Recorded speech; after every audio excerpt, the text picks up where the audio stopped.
কক্সবাজারের পূর্ব কলাতলী চন্দ্রিমা এলাকায় সুমন নামে এক ব্যক্তিকে ছুরিকাঘাত করা হয়েছে। আজ সোমবার রাত ৮টার দিকে কথা কাটাকাটির এক পর্যায়ে চন্দ্রিমা এলাকায় তাকে ছুরিকাঘাত করা হয়।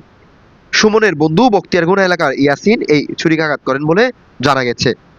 নাসির মেম্বারের গুনায় জমি নিয়ে এই ঘটনা ঘটেছে বলে ধারণা করছে এলাকাবাসীরা। সোমবার রাতে ছুরিকাঘাতের পর সুমনকে এলাকাবাসীরা উদ্ধার করে কক্সবাজার সদর হাসপাতালে নিয়ে আসেন। সেখানে কিছুক্ষণ চিকিৎসা দেওয়ার পর আশঙ্কাজনক হওয়ায় রাত 10টার দিকে চট্টগ্রাম মেডিকেল কলেজ হাসপাতালে রেফার করা হয় সুমনকে। শরীরের বিভিন্ন জায়গায় এলোপাতাড়ি ছুরিকাঘাতে তার অবস্থা আশঙ্কাজনক বলে হাসপাতাল সূত্রে জানা যায়। স্থানীয়দের সূত্রে জানা গেছে, পিচ্চি সুমন ও ইয়াসিন দুজনেই ভালো বন্ধু।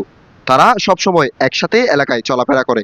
তাদের মধ্যে আগে কোনো ঝামেলা হয়নি, তবে দুজনের বিরুদ্ধে মাদক কারবারের অভিযোগ রয়েছে এলাকায়। গাঁজা ও ইয়াবাতে তারা জড়িত রয়েছে। এদিকে ঘটনার পরপরই পালাতক রয়েছে সুমনের বন্ধু ইয়াসিন। নিউজ ডেস্ক, ভয়েস ওয়াল 24, কক্সবাজার।